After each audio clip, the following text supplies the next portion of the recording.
Hi, and welcome to Season 1, Episode 5 of the Holistic Health Guide podcast. I'm Catherine Berg, your host. In this episode, we will be discussing more remedies for back to school with homeopathy. This time, we will be talking about remedies for fear of new experiences and remedies for too much excitement. It will really make the whole school year much easier for many families by knowing these remedies. We will also have a segment at the end more focused at teachers rather than students. And if you stick around until the very end of the episode, we will be talking about a couple of remedies that you might be familiar with, but we will be using them in a completely different way than you might normally consider using these remedies. And if you're new to homeopathy, well, they're still very interesting and unusual remedies. And as usual, even though we are focusing the segments on students and teachers, they can also be used in situations not related to schools at all. Let's get started. Have you ever wondered how your favorite holistic health practices really work? Are you curious to learn more? Welcome to Holistic Health Guide. I'm Catherine Berg, a classical homeopath with over 20 years of experience. Join us as we explore homeopathy, stem cell activation patches, the Enneagram, and much more. Let's dive in and uncover the secrets and tips behind your favorite holistic health modalities. Let's get started with these remedies for fear of new experiences. The beginning of the school year is a prime time for this type of anxiety or fear to show up. A new classroom, new teacher, new classes, new friends, a new roommate in college, a new school, like, for example, middle school to high school, or, as I said, off to college. But guess what? This could also be about a new job. So it doesn't have to be back to school. The first remedy we're going to talk about in terms of fear of new experiences are three different burrita remedies. They are burrita carbonicum, burrita muriaticum, and burrita phosphoricum. And I'll explain the difference between them eventually. But it's important to know about burrita is that they all need a lot of support to get on in the world. And if they get it, they're fine. And if they don't, life will be a struggle. I remember a client to whom I gave a burrito remedy who was 70, and she didn't show up as needing burrito until a family situation arose where she was going to have to do some things independently that this remedy appeared. There's this incapacity to do one's work. They like others to make decisions for them. Dependence is the word for burrito. All the burrito remedies will hide from strangers. Other remedies do this too, but burrito is really the number one remedy for that behavior. So if you're having trouble with drop-off time at preschool or early elementary, this would be something to consider. So you can see where a new situation would be very difficult for someone needing a burrito remedy. Burrito muriaticum would be about someone with an attachment to the mother and this sense of loneliness. It's going to look like there's an attachment to the mother regardless with burrito, but look for the loneliness as well. Burrito phosphoricum will be a little more outgoing than your standard burrito carbonicum person will be. But they could also have a lot of fears, as phosphorus does. Burrito carbonicum will be the easiest remedy for you to get a hold of. You can imagine from our last episode that a test could also be a difficult situation because burrito would very much like someone else to make those decisions for them, unless, of course, they're really intelligent. And then testing isn't going to be a problem, but the dependence and the decision making on other things would be. Also, check for swollen glands when this situation arises. So if you have a new experience in your child or yourself, and there are swollen glands or they complain about feeling sore around the neck, burrito is known for swollen glands. Tonsils are swollen glands, so a strep infection would be another thing to watch out for when they're feeling stressed about this. So if your child or an adult in your life always gets swollen glands when some new experiences arise, that would be something to take note of. Our next remedy is Calcarea carbonicum, or calc carb. And calc carb is in the same column of the periodic table as Burrita carbonicum, and it has some similarities in that it is also very dependent on others as well. But they are too weak to face the cruelty and roughness that goes on in the world. And that's a little bit different than Burrita. So they will build a wall around themselves that is safe and secure in the world. And he will surround himself with people who will be naturally protective, like their parents. What makes it unique is that the calcium carbonate comes from the inside of an oyster shell. It is from one of the layers of an inside of an oyster shell, and that oyster shell is the home for the oyster. There are a lot of issues related to home in calc carb and not wanting to go out, etc. So the safety of the home becomes very prominent. Brita isn't real keen on going out either, but the reasons are different. This might be a situation where the boy across the street is being homeschooled, so your child wants to be homeschooled too. But maybe you have to work, or you want to work, or you just don't feel up to homeschooling because it's not your jam.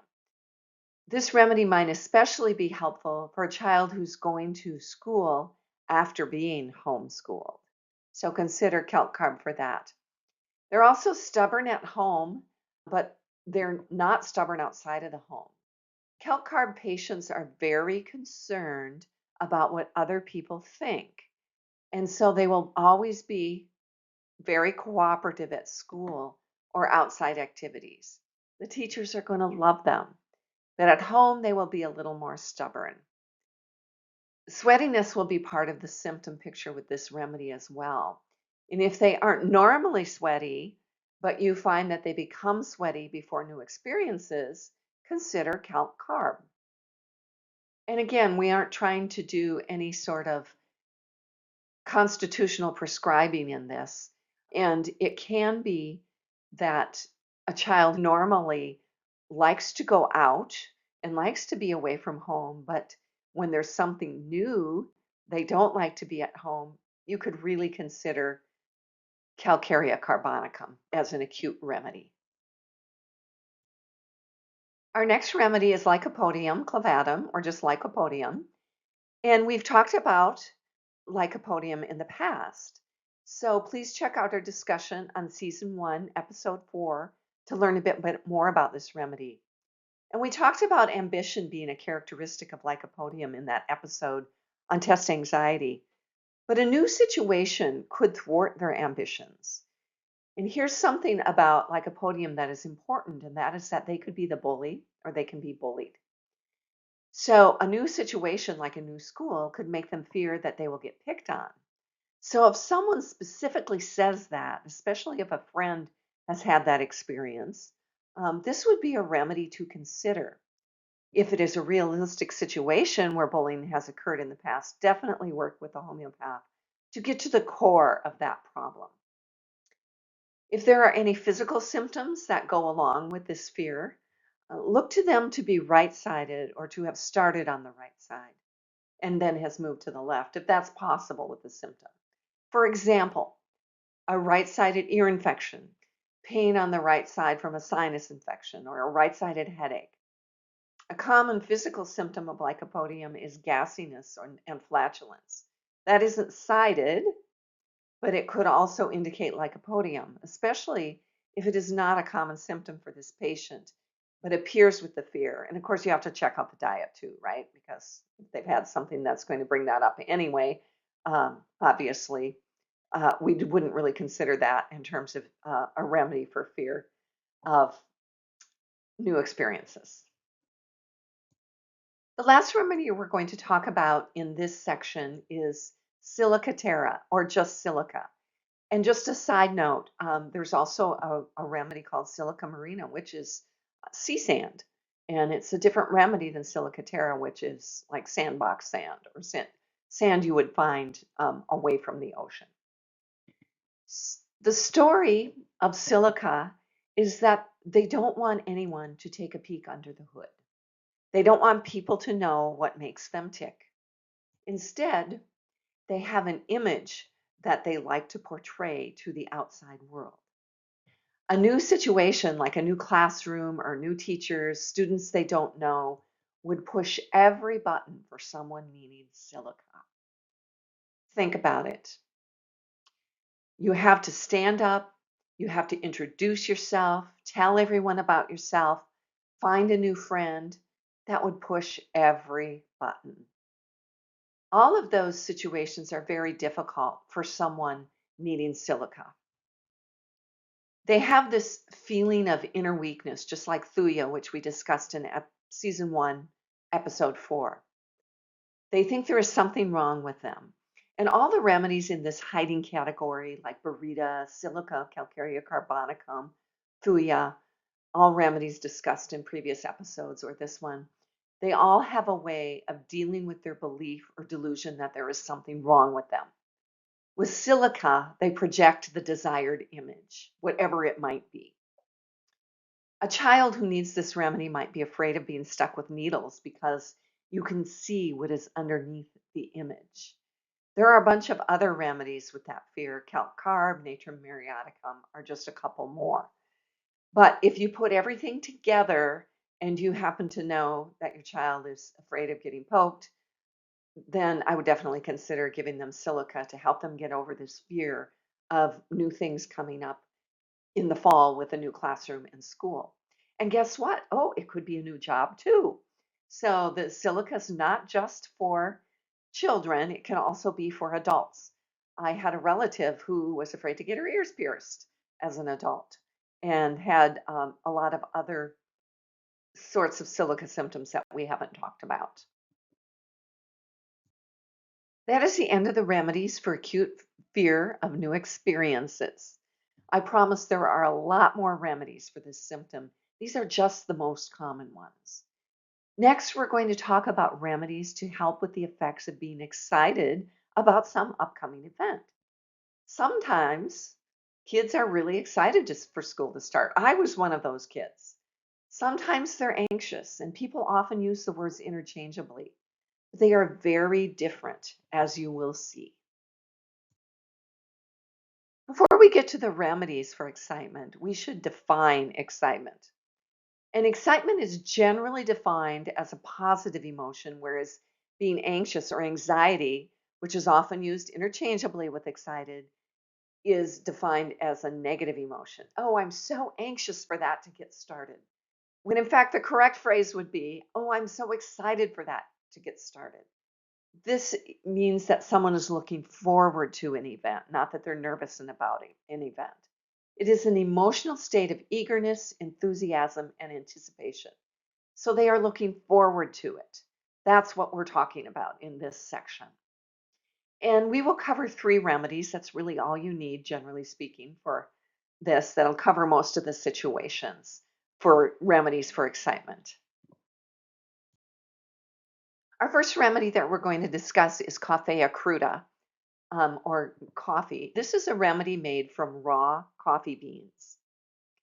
And when we think about this remedy, we should also think about all the cultural aspects of coffee because they also apply to this remedy. Happiness, joy, tiredness, not being able to sleep, social settings such as meeting a friend for coffee. Coffea cruda is the highest ranking remedy in the symptom mind, joy, ailments from excessive. So this means you are too happy, too excited, and it causes sleep issues. It's a great remedy for people in those situations, especially for the child who is so excited that he or she can't wait for school to start. It could also apply to an adult who is over the moon about a new job or a new love interest. I know it's hard to believe that those two ideas could fall into the same sentence, but those phrases could describe both situations. You could also think about the situation where the child is really excited for Santa Claus to come, or they're really excited to put on their Halloween costume and go out trick or treating. So there's a lot of situations where Coffea cruda could be a really helpful acute remedy for excitement. This remedy is readily available in a 30C, and that's all you'll need in these kinds of situations. Our next remedy for excitement is Hyoscyamus niger, and we just call it Hyoscyamus.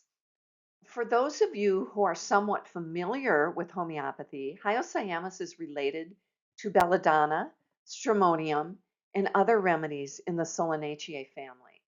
And for those of you who are not familiar with remedies that come from plants in the same plant family, have a similar picture, just like remedies that come from the same column in the periodic table, like we discussed in our last section, also have a similar picture. So when Hyoscyamus gets excited, they start acting really silly. And they'll be hyper extroverted and have annoying, silly behavior and laughter. They'll tell bad jokes and do embarrassing things with inappropriate comments. They might do things like pull down their pants or pull up their skirt, silly, embarrassing things like this. Hopefully, that's just in children and not in adults, right? And if you are feeling secondhand embarrassment for your child when they are excited, think of this remedy. In their excitement, they might also get jealous. For example, over their sibling's lunchbox, even though, of course, they had the opportunity to pick that exact one out earlier when you took them out to buy new lunchboxes for school. It could be backpacks, it could be notebooks, it could be a pen, it could be a set of markers that you got them just because. But Hyoscyamus, silly and jealous. Our next remedy is pulsatilla. Its full name is Pulsatilla pratensis, but we'll just call it pulsatilla. And I wanted to include this remedy because it's so very different than the other two remedies that we talked about in this section, and you'll see this shortly. The main story of pulsatilla is softness. They just simply cannot face the hardness of the world. And this is in direct contrast to Hyoscyamus, which is very silly, goofy, running around and acting crazy. If you study much about homeopathy, you probably already know if you have a pulsatilla child. But pulsatilla is a really common acute remedy, so you might not have a pulsatilla child, but the symptoms might come up if your child is in a pulsatilla state. Just a side note, the other two remedies generally can apply to children and adults alike.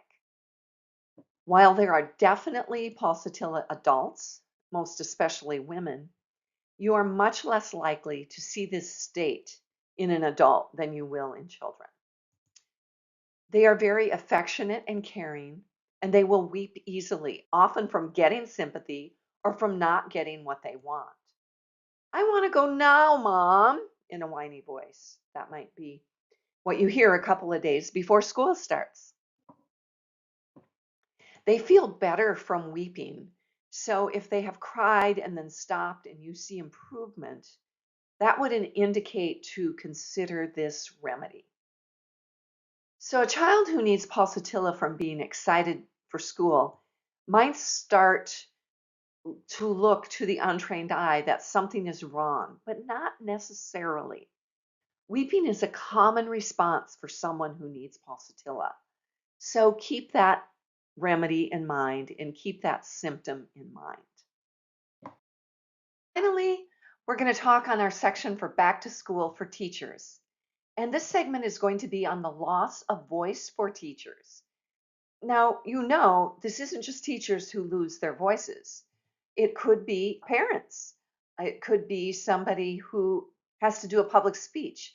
But teachers do lose their voices at the beginning of the school year because they have to project their voices when they have been just conversational for 3 months. There are 6 remedies we're going to talk about that could potentially help. But there's nothing like having to talk for 6 or 8 hours a day and project your voice when you have been using just your conversational voice all summer. This is an important section for those teachers, preachers, musicians, etc. Because these remedies could also help those people lose their voice before a performance. We'll start with the remedy aconite.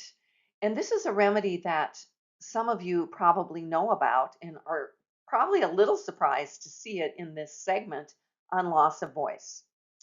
But if you know about aconite, you know it is a remedy for fear of death happening right now. Not I might die or maybe tomorrow, it's right now.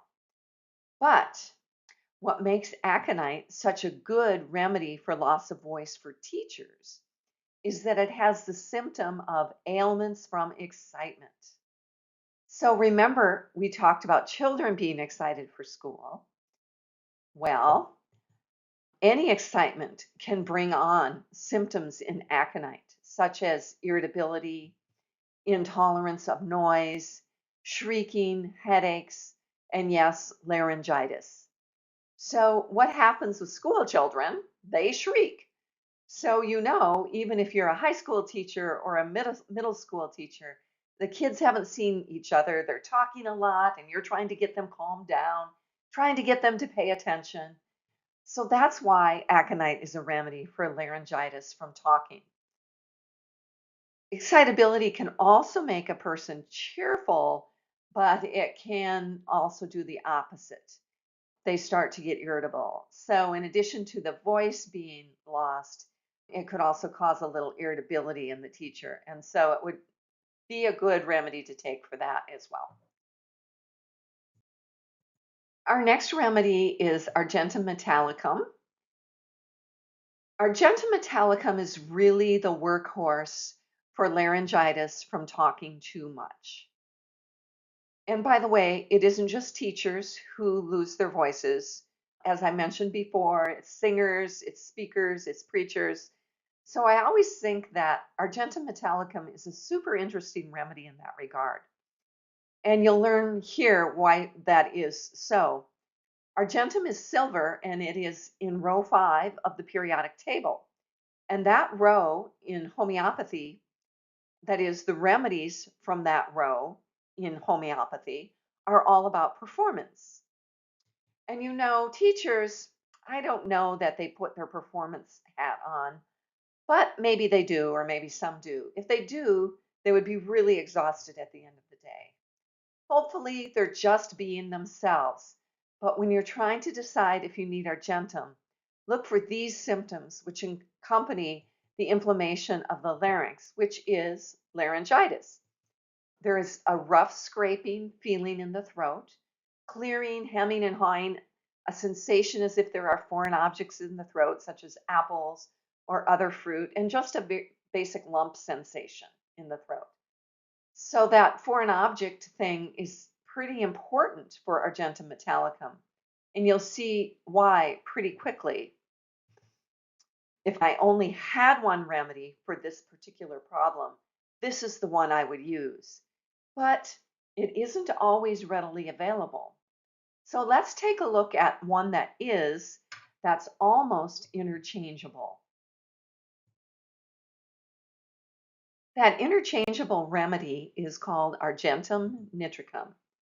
So we did talk about remedies with nitrogen in them in episode 3 of season 1 and how those remedies can show up as being explosive. The other thing about nitrogen remedies is that they're very warm, and Argentum metallicum, the metal remedies, aren't as warm. So if somebody is feeling chilly and they've lost their voice, I'd probably lean towards Argentum metallicum. But if they're feeling really warm and they've lost their voice from talking, I would look more at Argentum nitricum. Argentum nitricum can probably, as I said, be substituted for Argentum metallicum as it's easier to buy in the store. And the symptoms as it relates to laryngitis are nearly identical. But because we want to look at the whole person when we're picking out a homeopathic remedy, we want to do the laryngitis symptoms that are based on the whole picture. So here's what's different about Argentum nitricum than Argentum metallicum. So there's a pain in the larynx, which feels like a splinter. There's an itching in the trachea, so you might be trying to rub your tongue in the back. Is green mucus in the air passages, which is not in Argentum metallicum, and a raw rattling sound in the larynx, which is probably that green mucus, right? And there's going to be more tickling in the air passages with Argentum nitricum. The feeling of the foreign object is going to feel like a splinter as opposed to fruit and those other kinds of things that I mentioned. So there are those differences between the two remedies. The next remedy we're going to discuss about loss of voice from talking too much is the remedy called causticum. I have to say that this is one of my favorite remedies. And because it has this really wide range of symptoms, it can be useful in so many different situations. If I were stranded on a desert island and could only have 5 remedies, this would definitely be one of those. Causticum is a really good remedy for too much talking causing you to lose your voice. And you may or may not know, constitutionally, this is a remedy known for being helpful for people who are what we would call tree huggers. But their role in all of this good work is that they are responsible for keeping the group together and leading the fight against an outside threat. So this remedy might be for the teacher who lost their voice teaching, and on the side, this teacher is the head of the teachers union, for example. So that would be something to consider when you are looking at this remedy for this type of situation. There's lots of tickling in the air passages in causticum, and usually it is better from cold or cool drinks of water. It's also usually worse when you lay down. And then there's this stiff feeling in the air passages, and it is the only remedy in that symptom. So if your air passages feel stiff and you're having a hard time talking, this would be the remedy you want to take. Well, those are the first 4 remedies for loss of voice from talking too much. If you stick around until the end of the podcast, there will be 2 additional remedies. You may be familiar with them, but might not consider them for a loss of voice. When you are trying to help someone with acute disease, it can be really hard to know what remedy to give. It's important that you ask the right questions, otherwise you won't get the right remedy. Or you might not. Garbage in, garbage out, as the old saying used to be. As you know from previous episodes, diagnosis does not equal prescription. Symptoms equal prescription. But you have to have good symptoms. I put together a list of questions that you can ask your patient or yourself when trying to determine a remedy. This is also helpful if you have this information before calling your homeopath. It speeds up the process of finding a remedy and getting you on your way to healing. You can download this list of questions and print out several copies so you can have them on hand the next time someone needs help from a well-chosen homeopathic remedy. To find this list, go to tinyurl.com/questac. That's tinyurl.com/questac. You can find the link in the show notes. Once you have that on hand, you can get better at selecting your remedies and helping your family members or yourself recover quickly and get back to what you love doing most. Again, download that list at tinyurl.com/questac. Now let's move on to those last 2 remedies. The first one we're going to talk about is Rus Tox, and it's an interesting remedy for laryngitis, and it does cover getting this from too much talking. There's a couple of interesting symptoms associated with the laryngitis that would make you want to choose it over the others. First of all, it's better from warm drinks and worse from cold drinks, and breathing in and out when they're in the cold air always makes them worse. So, in the winter, you might notice this, or if it's even a chilly day, and they'll be worse on initially beginning to talk and better once they have been talking for a minute or so.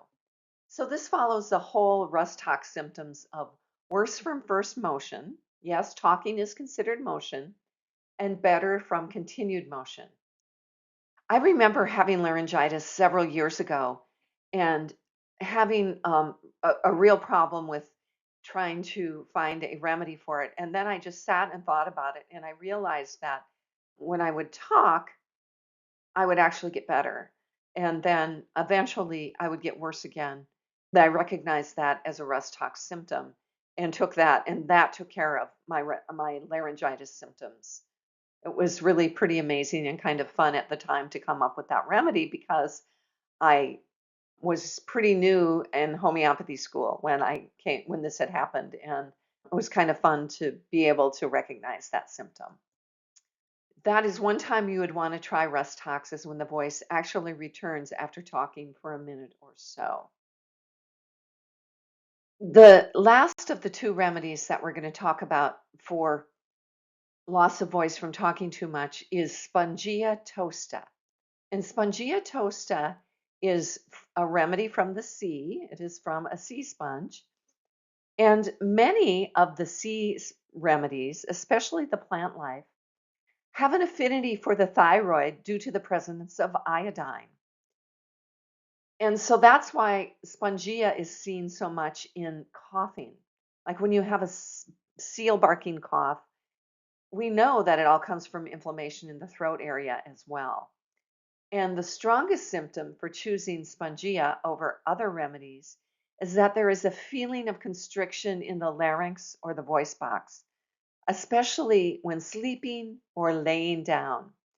So when you're talking or even not talking, you'll notice that there's this tightness here in your throat. And that's when you would choose this remedy, along with the constricted feeling, is a feeling of narrowness. And there could also be a feeling of a nail in the throat. The throat could also feel spongy. It's not called spongia for nothing. Plus, as I said, it's made from a sea sponge. I hope you have found this helpful, and I hope that you will pass on this information or try to help some of your neighbors or your friends if they lose their voice from talking too much at the beginning of the school year or any time. Remember, these symptoms don't just apply to teachers, but they could apply to preachers, they could apply to singers. So these remedies have a broad use. That's it for this week. I hope you found this information potentially helpful.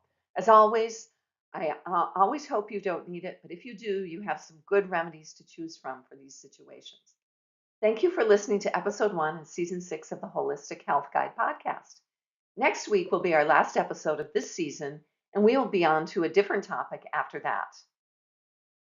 If you like these episodes, please rate, review, and share with a friend. Most natural health news reaches people by word of mouth. And remember, if you want that checklist of questions to ask to help you find the right homeopathic remedy when your friend or loved one is not feeling their best, download it at tinyurl.com/questac. See you next week, and until then, stay happy and healthy.